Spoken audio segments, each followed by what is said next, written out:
Don't let anybody tell you different. Timing is everything.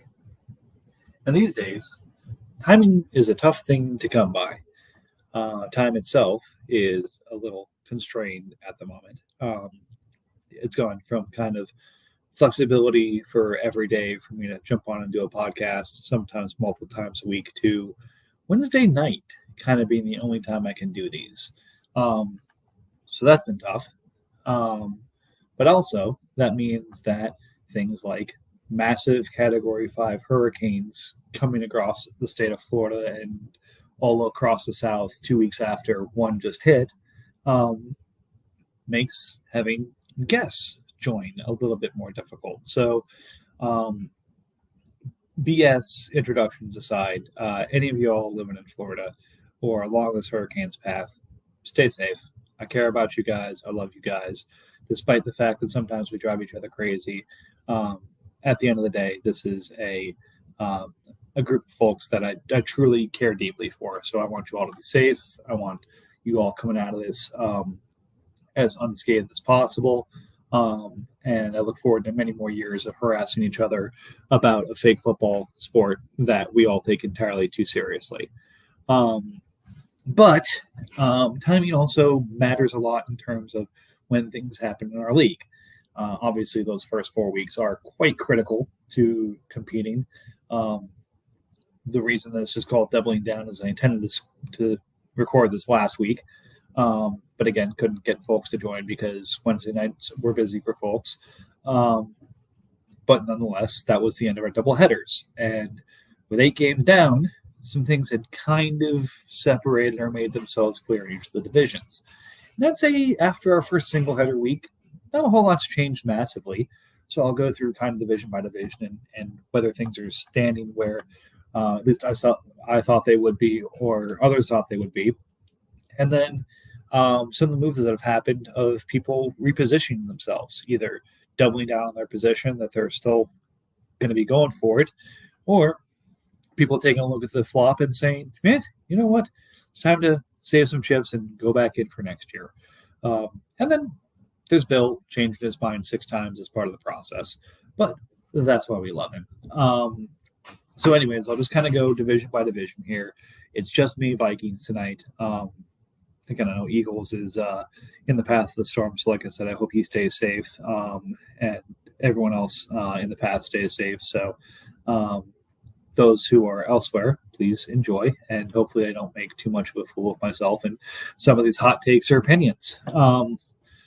So right now, starting with the AFC North, Ravens is the only undefeated team, 2 games clear of the Bengals at 9-0. Bengals in second at 7-2, Browns at 6-3, and Steelers at 5-4. So hey, everyone in the AFC North is over 500. Nobody's surprised. But now they get to start running roughshod on the rest of the league and not just beating the crap out of themselves. So yay for everybody else.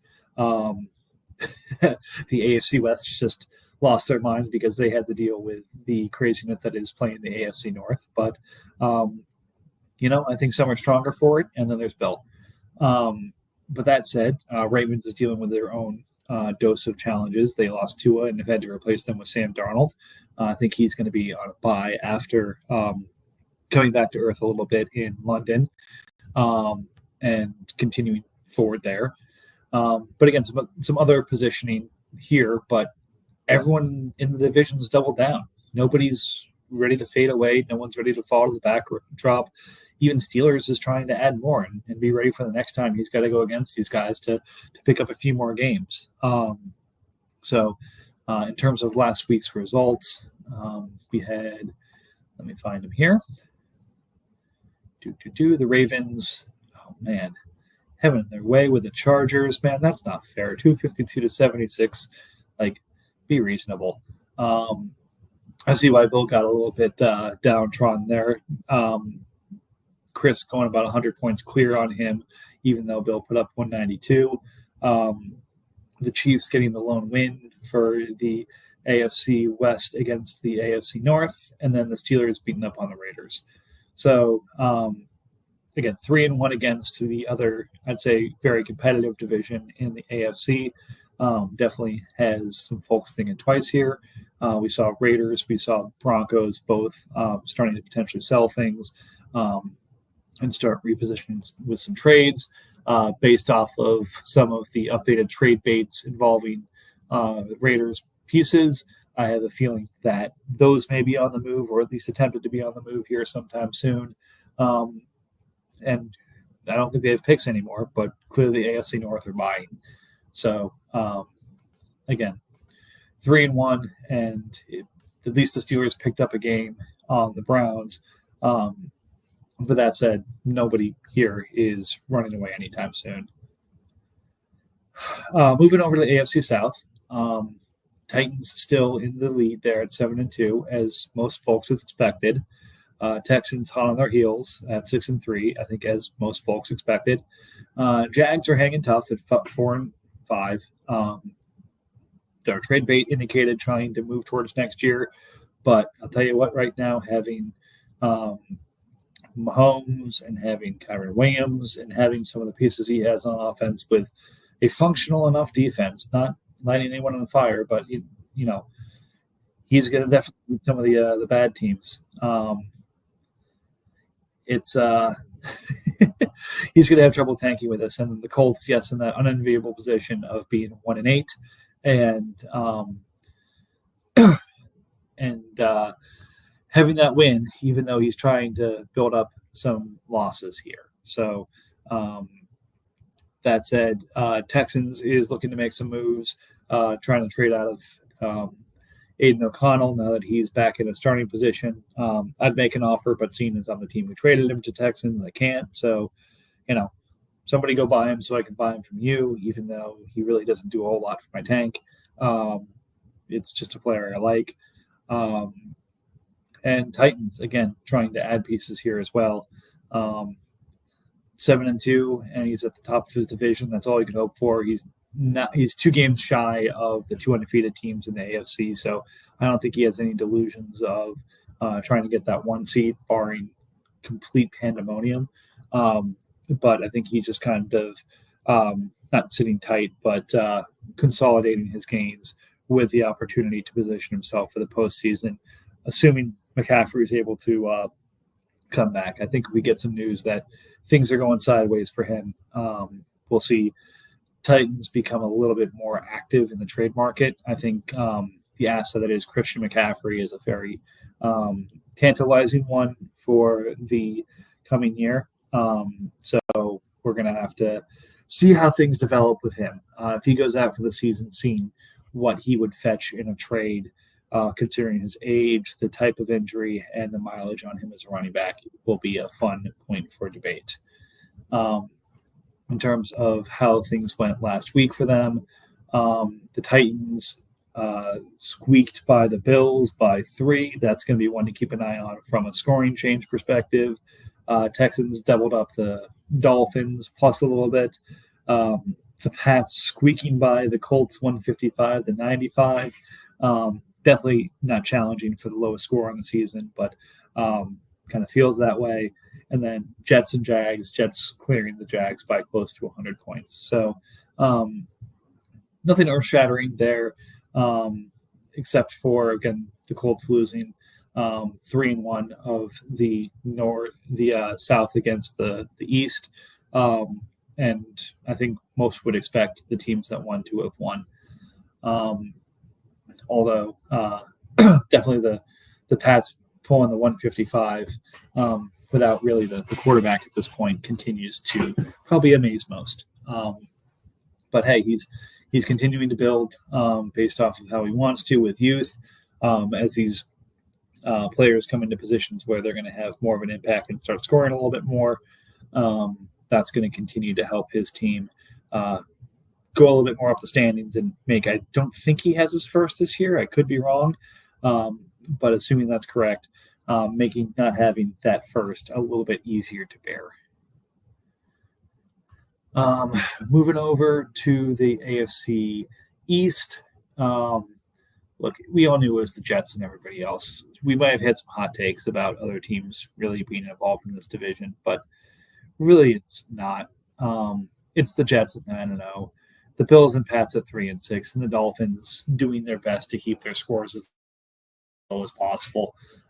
I've accepted the fact I'm not going to score lower than him this year because I just have too many points coming from random defensive players and Brock Purdy. Although, granted, now he does have a starting quarterback in Spencer Rattler for a couple of weeks, so maybe I've got a chance to make up some ground. But he's 90 points clear of me, so I don't think I have a chance of really catching back up to that first pick. I just have to hope somehow he accidentally squeaks into a win here or there, but not exactly counting my chances incredibly high there. But Bills, again, started selling some pieces before the year started. Watt and some of his other defensive pieces really scoring pretty highly. Have given him some wins he probably wasn't expecting, but it's probably time to look at selling Dak and repositioning. Whether he does that or not, I think his heart is saying no. His mind is saying maybe, and his body's telling him no right now. At some point, some of those things will start saying yes, or some of these playoff teams will start looking for a quarterback who could be a potential league winner down the stretch, and Dak has that possibility. So I think there's definitely more pieces to go off of Bills. But again, I think it's going to be the same challenge that a lot of teams are having right now. Is Bills is going to want young players or picks. A lot of those have gotten consolidated on some of the teams who are playing for the future, or for those that are on teams, some very critical to their success in terms of scoring this year. So, this is going to be one of those difficult situations where is a payment going to match what is needed there, or are there going to have to be intermediaries? And I am recognizing the poor situation I've left you all in by hamstringing myself with this Purdy contract. I can't be the enabler. I usually am. And there aren't quite many degenerates like me in this league. So hang on. Don't worry. I'll be back next year to help facilitate things for you guys. But in the meantime, be kind to each other and help each other out in these tough situations. So in terms of last week, I kind of covered how things went against the South, 1-3, with the Jets being the only team to pick up the win, which is, again, widened their lead in the division.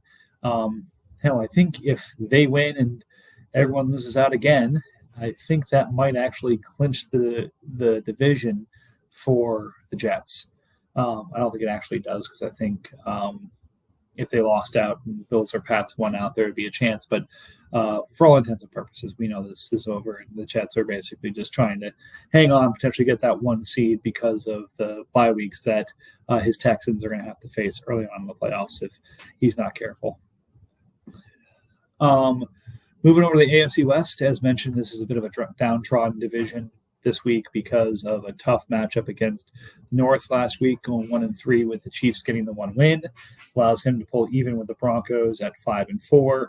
And even though they have the same record, and Bills only tie-breaking against him right now is the loss he has to the Chiefs that could be easily turned around. He has started breaking down pieces and acquiring picks, which makes sense to just about everybody, but just about everybody.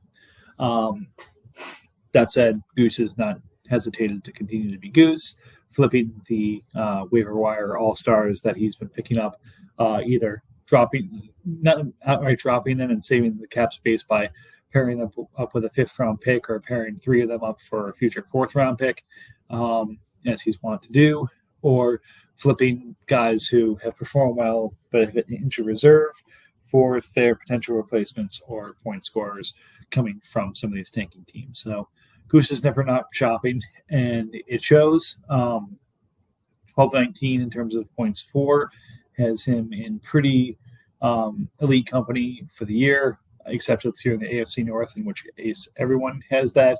But I think that's top 10 in terms of scoring on the year. So another classic Goose team going 5-4, even though he's got one of the higher points against too. So Raiders at 2-7, disappointing, but I think deep down he knew something like this was coming, especially with the return of Kenneth Walker. So now Lamar Jackson, Mike Evans, a couple of these pieces that he's bought, trying to make, one last ride here.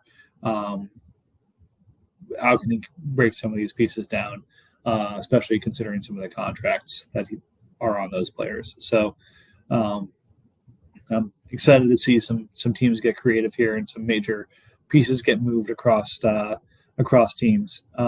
It's always more fun when there's blockbusters going on and there's cries for the emergency podcast. At least it's more fun for me. Moving over to the NFC, we've got Packers at 8-1, Lions at 5-4, Bears at 1-8, and yours truly at 0-9.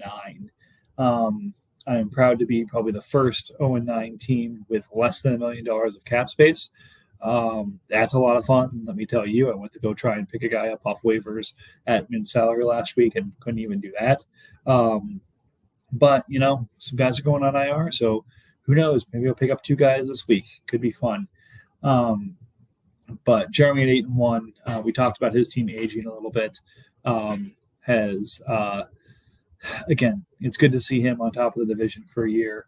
I thought Lions might be a little bit more in position to compete this year, but I think, there are situations where you haven't bought enough and it turns out okay, like the Seahawks, and there's a situation like Lions where you may not have bought enough and it turns out not okay, like the Lions. So if there's one way to do this that was always successful, a lot more people would be doing it. But unfortunately, that's not the case.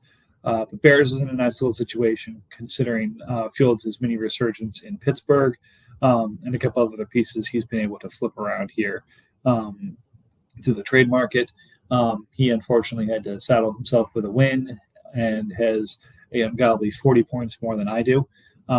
So I imagine he's looking forward to our next matchup with bated breath to see if he can even the score and pin one of those dreaded wins on me. So we'll see what happens when we get to that point.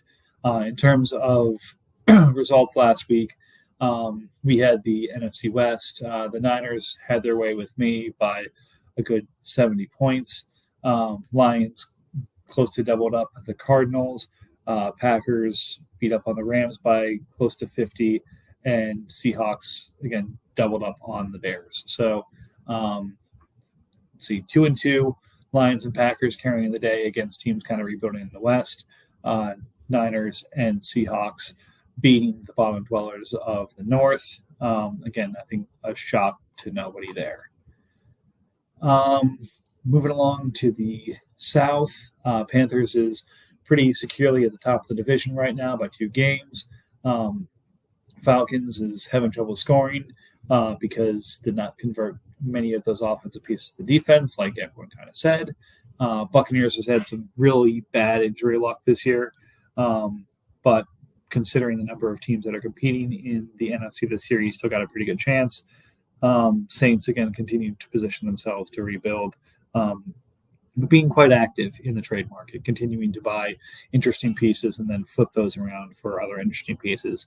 I can't look at any of his trades that he's made and kind of say, oh, I don't understand that. I think a lot of times he's trading in goods that I would normally be trading in myself. So we'll put together there. As for last week, because we had the West and the North, the South had the East. So in terms of results, we had the Panthers and Eagles coming down to the wire there. It looks like the Eagles will take that one. The Commanders beating the Saints by about 25. That should have no problem holding in, even with scoring adjustments. Giants laying the wood to the Falcons, and Buccaneers having their way with the Cowboys, which, again, bought some pieces coming into the year. I think we were urging him to do so on the podcast. But unfortunately, that hasn't worked out well. Some of the very good weeks by the AFC, some of his pieces haven't been good enough to really carry him. I think Trevor Lawrence has been a disappointment. And now it's just a question of, is Cowboys going to move out of Micah Parsons, or is he going to hold and continue to build around him? So building around a defensive piece is not always well recommended here. But, what am I doing talking about the East? Um, I think, again, this comes back to the Panthers have 2 games up. The Buccaneers are going to be dangerous until they're officially eliminated. The Falcons have some pieces to move around if they actually got up and got active.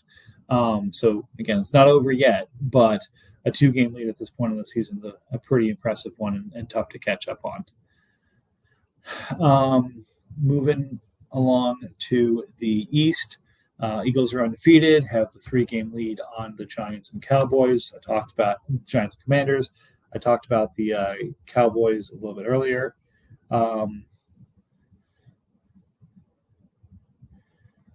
Sorry, and a message I need to respond to.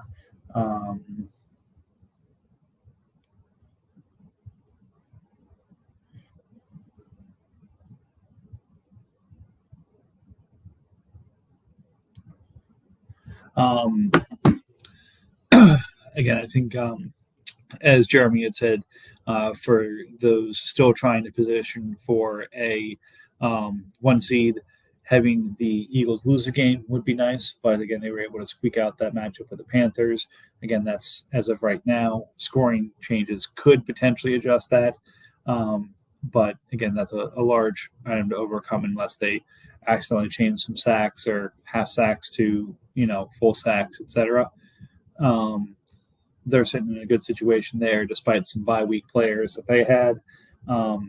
Giants is doing a lot of this with youth, and it's looking like he's on his way to another playoff berth. The question is just going to be, do any of these guys hit kind of that rookie slump that happens around that 11th or 12th game we've seen in the past? And that's unfortunately right around the playoff time for us. Commanders with his stable of defensive ends, and yet other defensive players are continuing to impress. A timely pickup of Derrick Henry and others from Broncos certainly hasn't hurt. And the fact that Jaden Daniels, I think some are saying, is the closest we have to a surefire QB1 at this point due to some of the inconsistent performances from some different players at the QB position. But seriously, I don't think he's too upset to be positioned with a rookie quarterback at that contract performing like that for the next couple of years. Certainly has sped up his time frame, and with the end being a position of need for a lot of players, the question is he willing to give up that advantage in depth to potentially fill out some other pieces on his roster, or does he stand pat and try and do that with some of the picks that he still has? I think he still may have 2 or 3 firsts that he could deal with to solidify himself and make himself a little bit more dangerous in the wild card race. Last but not least is the West. Seahawks as expected at 7-2. Niners, I think, shocking a few people, 6-3 despite having scored less than 1,000 points. I think he is him and the Lions are maybe the only teams who have less than 1,000 points and are over 500 right now, by a long shot. And again, I think some of this is because he's had some cupcakes like myself. He's also, won a couple of close games against a couple of teams in similar positions. But he's been doing some of this with players out. I think Mixon being out has hurt him, but he's holding the line. And at some point, Mixon should be back. I think the injury he had was kind of a 2 or 3 weeker, not necessarily a half the season type of injury.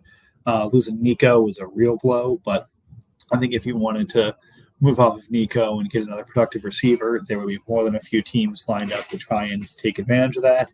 So I'd recommend he take a look at that and see what kind of comes back if he hasn't already been inundated with offers. Again, Seahawks continues to build his team while building a treasure trove of picks. So we've always kind of postulated, is he going to actually do something with those picks, or is he just going to continue to build and continue to have the best looking fantasy team, but without championships? Or is he trying to break the league by winning, 60 straight games? I don't know. You never know with Seahawks.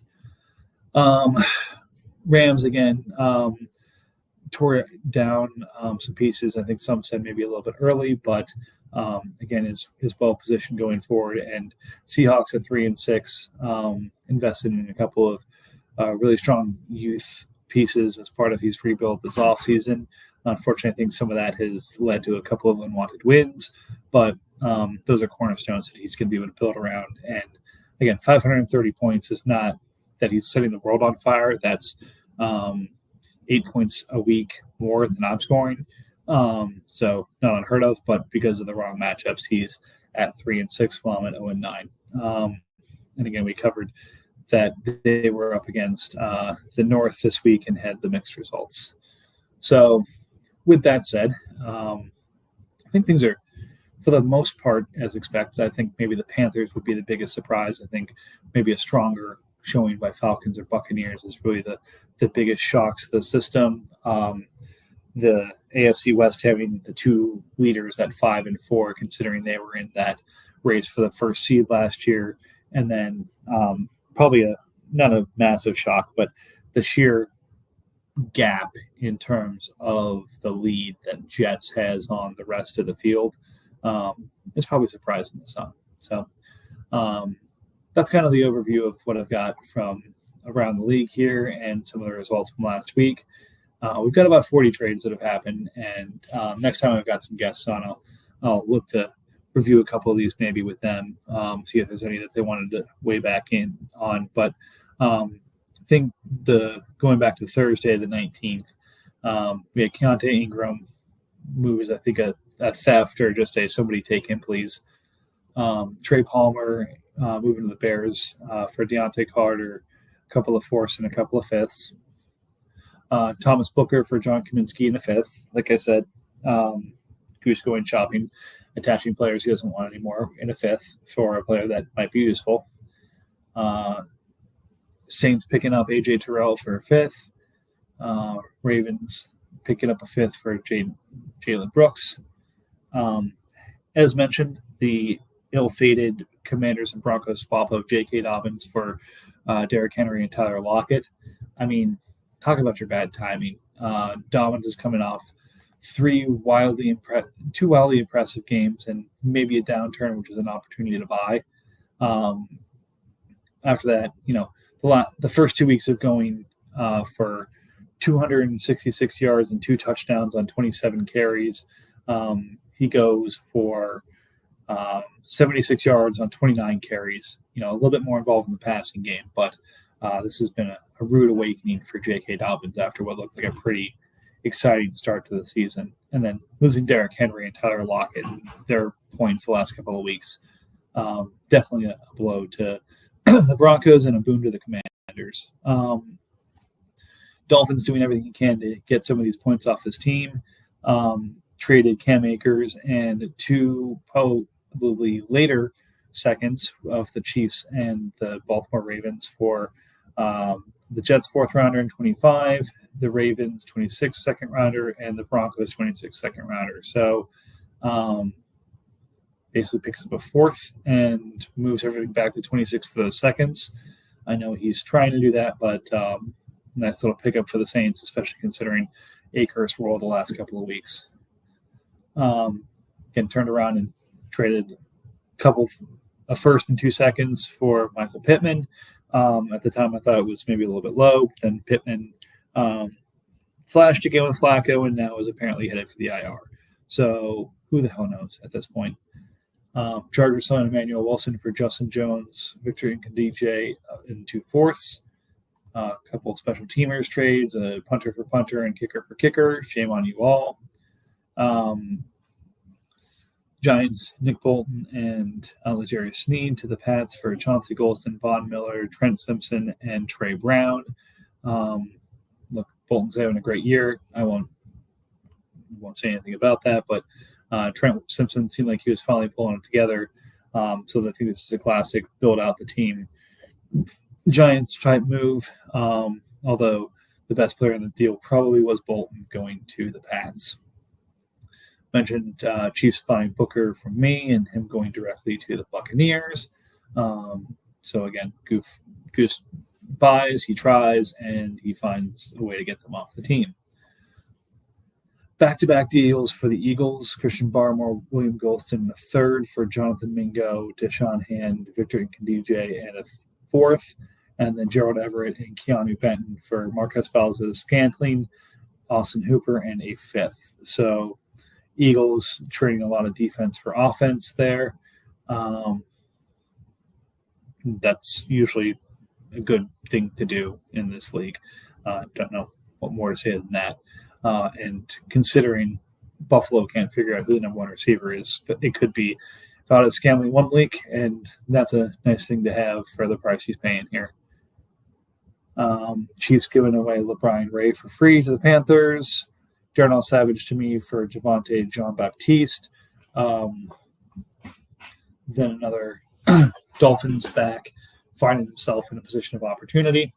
Kareem Hunt, 3/4, 2/5 for Hassan Haskins, third and 2/5. So, look, anyone who's selling a back like this in an opportunistic situation wants to try and get that third. Dolphins is able to get it by adding a couple of other late picks. And Steelers adds the leading running back in Kansas City right now, albeit that contract isn't exactly super exciting. 2 double-digit point weeks from the running back position for the price paid there is well worth it. Jaden Peavy for free to the Seahawks, again, giving them up. Kicker trade, punter trade. Eric Salbert, Davon Hamilton, and Malcolm Kuntz from the Bucs to the Dolphins for Tyus Bowser and Charles Harris. Both much bigger names a few years ago. Again, all now kind of shows themselves, although Harris had himself a nice week last week with a sack. Shockingly, Panthers giving up on Chuck Sizzle. Him giving up on his Tennessee receiver and Charles Jones in the same season is unheard of, but crazy things have happened. Picking up Raekwon McMillan as a result, who's having a pretty good year in New England. Of course, Damon Clark also being a part of that trade, who has not really done a whole lot, despite being someone I think that a couple of us have been after for some time. Kicker trade, Paris Campbell for Eric Salbert, a fifth for JaMycal Hasty and another fifth. Punter trade. Then we got an interesting beginning of this week. Marquise Brown, Baron Browning, DeMonte Kazee, and a fifth for Tyler Boyd, J.C. Horn, and Jaquan Brisker. This is as Bill starts to pivot, moving Tyler Boyd and some defensive pieces for an IR receiver on the Chiefs who was on a 1-year deal there. So interesting. Yeah. I don't know. All I can say is interesting. And then going and turning around his favorite receiver, George Pickens, Poona Ford, and Mike Dana to RJ for JaMycal Hasty, Dalen Hooker, Jalen Phillips, and the picks I think that RJ got from Pittman. So for all intents and purposes, moves off a couple of pieces that are either IR or not necessarily valued the way they should be. And the picks he got for Pittman to get Pickens, Poona, and Dana, and Paulson and Debo. For a team like Eagles trying to pick up his points wherever he can, it's a nice win. Saints giving a second for Malcolm Kuntz and 2/3. Avery Williams given away by the Bengals. Isaac Yiadom given away by the Bengals. Eagles moving Javon Hargrave and Hassan Reddick for Tyrus Wheat and a second. I think this is now the fourth or fifth defensive tackle that Eagles has given up as part of this run of trade. So I almost wonder if he has more defensive tackles than I had linebackers, but good for him. Broncos pivoting off of Aaron Rodgers in a second for Khalif Raymond, Dondra Tillman, a second and a first. So basically getting the first back from Aaron Rodgers at this point. Good for him. And Goose again going for the oldest, cheapest quarterback possible when trying to add somebody at this point. So everyone being true to themselves. Kicker trade with some picks.